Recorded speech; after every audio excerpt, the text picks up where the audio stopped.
Hai teman-teman semua, jumpa lagi dengan saya. Kali ini saya akan membahas tentang makhluk-makhluk di serial Sin Beast House yang berasal dari jiwa-jiwa yang terlantar. Ya, jiwa-jiwa makhluk ini ketika masih hidup mengalami terlantar berarti tidak ada yang peduli. Kuy, cek makhluk apa aja ya mereka? Yang pertama adalah makhluk emas. Ya, makhluk emas merupakan makhluk yang terlantar.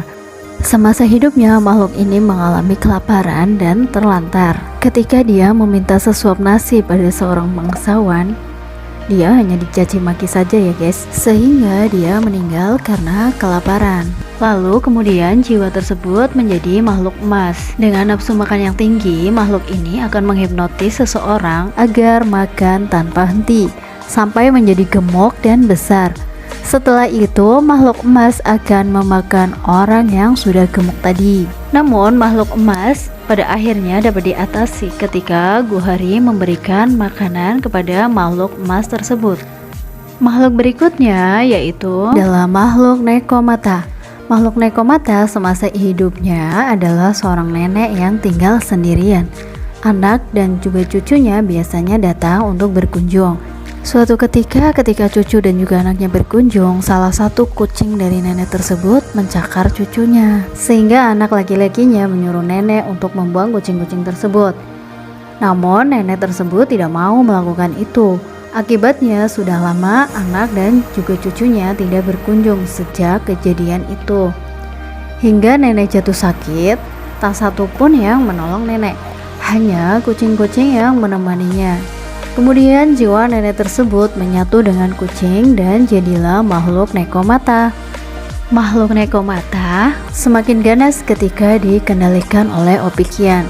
Nekomata membuat kucing-kucing menjadi ganas dan menyerang manusia. Manusia yang tertangkap lalu diubah menjadi tikus oleh Nekomata. Wih, ngeri juga ya.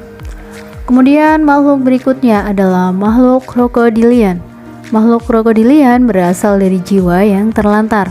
Semenjak usianya 5 tahun, dia terpisah dari orang tuanya dan hidup terlunta-lunta di jalan. Dengan penampilan yang kumuh, dia bahkan pernah diusir oleh pelayan restoran dan tidak boleh ada di emperan restoran tersebut. Padahal dia hanya berteduh saja. Pada waktu itu hujannya begitu deras ya guys. Tidak memiliki tempat tinggal membuat dia terpaksa tinggal di got dan kelaparan hingga dia pun meninggal. Kemudian jiwa tersebut menjadi makhluk krokodilian dan menculik orang-orang. Lalu orang-orang tersebut berubah menjadi katak dan dikurung di dalam got. Makhluk krokodilian mengurung orang-orang agar tidak kesepian. Makhluk yang berikutnya adalah tamu bermata hitam. Menurut aku, kisah tamu bermata hitam ini sangatlah menyedihkan ya guys. Karena meski sudah beberapa kali aku menonton kisah mereka itu, tetap saja ketika aku menonton episode ini pasti aku akan tetap menangis ya guys.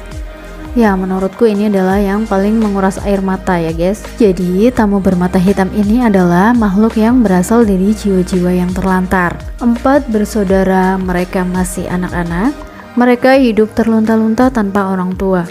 Keempat anak tersebut berkeliling rumah di sebuah desa untuk meminta makan atau hanya sekedar meminta tempat berteduh. Bahkan seorang adik dari mereka ada yang sedang sakit. Namun tidak ada satupun orang yang terketuk hatinya untuk berbelas kasih kepada mereka guys. Bahkan pintu maupun tirai jendela ditutup loh ketika mereka hendak datang. Terpaksa 4 bersaudara tersebut berteduh di sebuah rumah terpencil. Ketika hujan datang dan mereka sedang terlelap tidur, tiba-tiba muncul makhluk dan menyerang 4 bersaudara tersebut. Anak-anak tersebut kemudian lari ke pemukiman warga untuk meminta tolong. Tak satupun warga yang menolong mereka. Tidak ada satupun warga yang keluar dari rumah mereka. Akhirnya mereka hanya bisa pasrah ketika makhluk lumpur menyerang mereka. Kemudian jiwa-jiwa mereka menjadi makhluk mata hitam. Makhluk ini akan mendatangi dan meneror rumah-rumah warga dan menjadikannya menjadi makhluk lumpur juga ya guys. Makhluk yang berikutnya adalah makhluk jamur. Ya, makhluk jamur adalah termasuk jiwa yang terlantar. Makhluk jamur berasal dari jiwa kakek dan nenek yang hidup bersama di sebuah unit apartemen Sinbi. Namun ketika sang nenek sakit, sang kakeklah yang merawat nenek justru meninggal dunia karena serangan jantung kayaknya ya. Karena kakek meninggal, sang nenek yang sedang sakit tak ada yang merawatnya. Bahkan tetangga-tetangga sekitar pun tak ada yang peduli, tak ada yang menolong nenek sehingga nenek pun meninggal. Kakek dan juga nenek kemudian menjadi makhluk jamur dan membuat apartemen Sinbi penuh dengan jamur.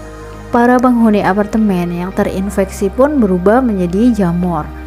Namun pada akhirnya setelah jasad mereka ditemukan dan semuanya terungkap, makhluk jamur akhirnya sadar dan para penghuni apartemen pun kembali seperti semula. Yaps, jadi demikianlah pembahasan tentang jiwa yang terlantar ya guys. Terima kasih telah menonton video ini. Sampai jumpa, dadah.